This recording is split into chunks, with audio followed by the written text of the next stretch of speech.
Avec la hausse du télétravail, il est devenu indispensable d'avoir un bureau optimisé. Si tu veux savoir comment bien organiser ton bureau pour booster ta créativité, reste bien jusqu'à la fin de cette vidéo. Je te partage tous mes conseils.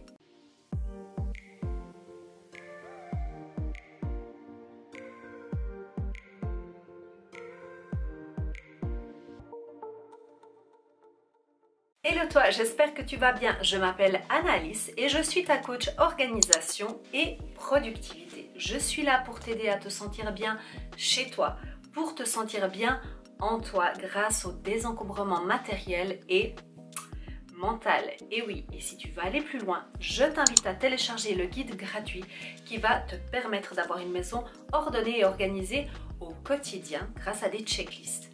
Aujourd'hui, comme tu l'as compris, on va parler de bureau organisé. Parce que le bureau n'est pas seulement là pour payer tes factures à la fin du mois et faire ta compta. Non. Un bureau organisé t'aide à retrouver tes documents beaucoup plus facilement. Et en plus, si tu rajoutes ta petite touche personnelle, tu vas pouvoir t'y sentir vraiment bien et en faire un lieu particulier pour toi. Je vais te parler des 4 phases que j'ai trouvées pour avoir un bureau justement organisé et optimisé. Et la première, tu la vois venir certainement de loin, c'est faire un bon tri. Oui, on commence toujours par faire un bon tri, tu me connais maintenant. On va d'abord prendre tous les objets, surtout les fournitures de bureau en fait, qui ne fonctionnent plus, qui sont cassés, en fait les choses que vraiment tu vois directement que tu dois jeter. On passe après à tout ce qui est câbles, tous les câbles que tu ne sais pas en fait à quoi ils servent, eh bien loin. Est-ce que tu as des tickets de caisse qui traînent? Je suis certaine que oui. Eh bien si la garantie est déjà dépassée, loin. Et si tu les gardes pour un éventuel vol, disons pour les assurances, pour prouver que tu avais cet objet-là, à ce moment-là, fais une photo et sauvegarde-la dans ton ordinateur. D'ailleurs, en parlant d'ordinateur, il est peut-être temps aussi de faire un bon petit tri dans les dossiers de l'ordinateur. Parce que oui, l'ordinateur à l'intérieur fait aussi partie de ton espace de travail. En ce qui concerne les papiers, tout simplement recycle tout ce qu'il y a à recycler, c'est-à-dire évite et garde plutôt les documents officiels comme des contrats, comme les assurances, etc. Ceux-ci, bien sûr, garde-les dans un endroit, on va parler de ça après, et tout le reste, recycle. Ça peut être des vieilles quittances, ça peut être même des vieilles formations que tu as fait, que tu laisses traîner dans un classeur mais que tu ne regardes jamais. Des cahiers d'école, que sais-je, tout peut être recyclé ou même donné à des associations si on parle pour le cas des cahiers. On passe maintenant et déjà à la deuxième étape. Dit comme ça paraît assez rapide. La catégorie tri prend quand même un petit peu de temps et il faut prendre ce temps-là, c'est bien important. Maintenant, dans la catégorie bien rangée, on va se simplifier la vie. C'est vraiment le but, c'est que tu puisses ranger les choses au bon endroit. Rappelle-toi ce que je dis toujours, il faut que chaque chose ait sa maison.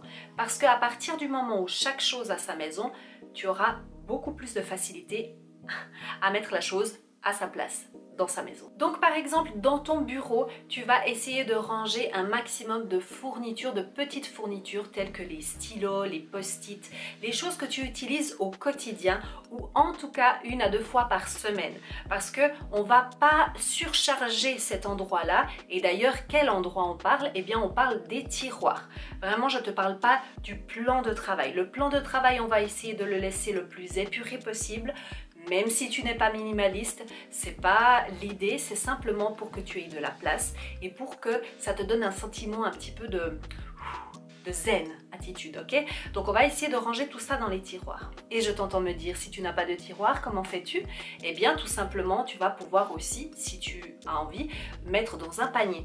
Trouve une solution, en tout cas, où tu pourras ranger ces objets-là et que tu pourras y accéder facilement. On va parler de la catégorie des livres, des agendas et des notebooks, donc des cahiers, tout simplement en les catégorisant, vraiment en faisant bien la différence. On va mettre les cahiers d'un côté, les agendas dans un autre côté et les livres de lecture dans un autre. L'idéal est de pouvoir les ranger sur une étagère ou sur une bibliothèque, ou si tu n'as pas d'étagère ou de bibliothèque, de nouveau, tu peux utiliser un panier et les mettre avec le titre, donc à la verticale pour que tu puisses les voir, ou à l'horizontale.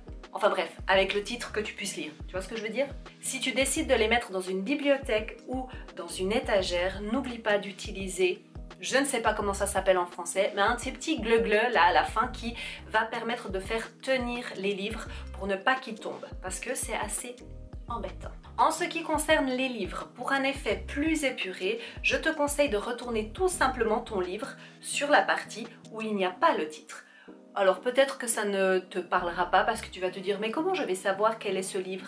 Eh bien tu ne sais pas justement, mais l'idée c'est tout simplement d'avoir en fait que les pages qui sont visibles. Il y a des personnes qui préfèrent ce look que plutôt d'avoir des titres partout de toutes les couleurs. Pour un effet waouh, tu peux les classer aussi par ordre de couleur, comme l'arc-en-ciel, comme une fameuse émission que je connais qui fait ça très bien. C'est pas très pratique non plus pour retrouver le livre, le titre du livre, et c'est pour ça que je viens là avec maintenant l'effet pratique, parce que nous on aime bien tout ce qui est pratique. Et bien là tu vas tout simplement les classer par ordre alphabétique, comme à la bibliothèque.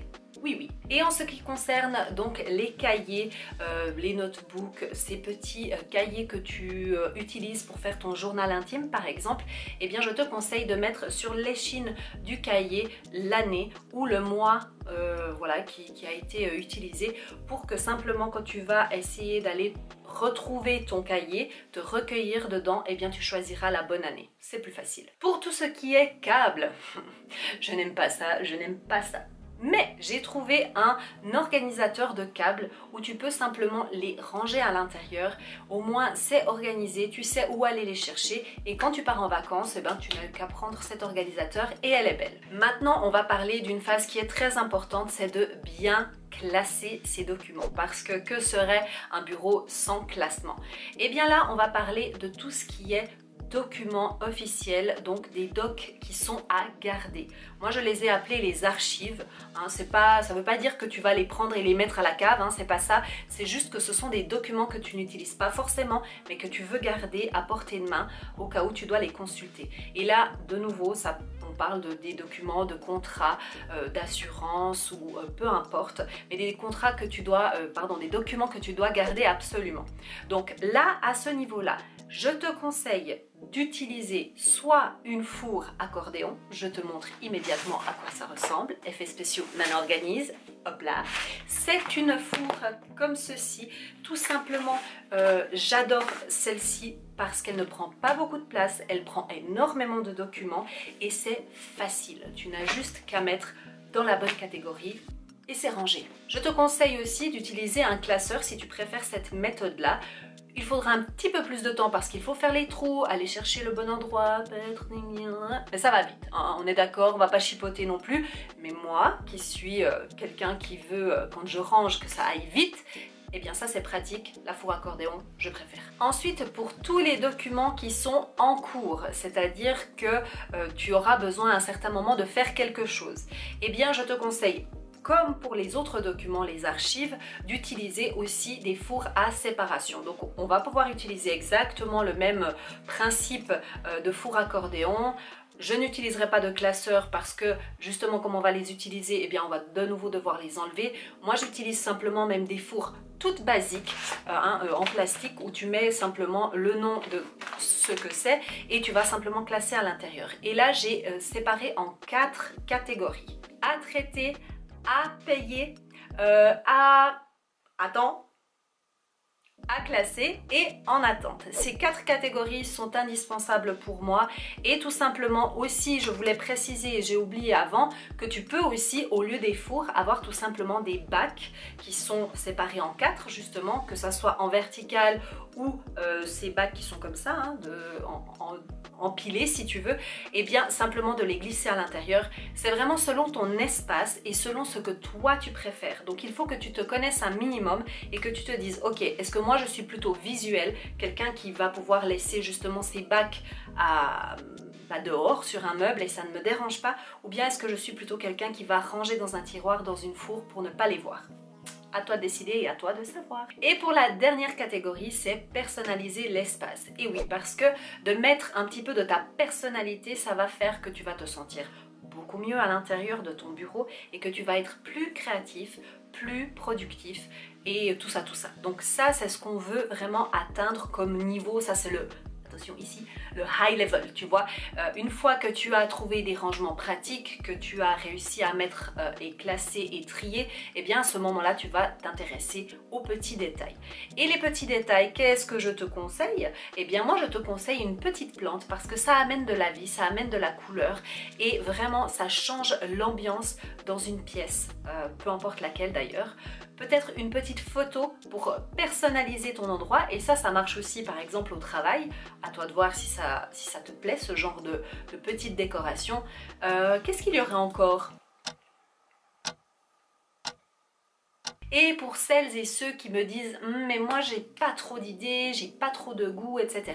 Eh bien je te conseille tout simplement d'aller visiter notre ami Pinterest. Pinterest est une source magnifique pour des idées. Il te suffit d'aller justement taper, je sais pas, bureau, décoration et tu vas tomber sur plein de décorations. Une fois que tu auras vu quelque chose qui te plaît, va sauvegarder cette photo. Ça va te créer un tableau et à ce moment-là tu auras ce tableau qui va pouvoir vraiment t'inspirer. Tu vas pouvoir voir les couleurs qui te plaisent, etc. Et tu verras qu'il y aura quelque chose qui va se créer et ça va vraiment t'inspirer pour pouvoir trouver les choses que tu as besoin pour ton bureau.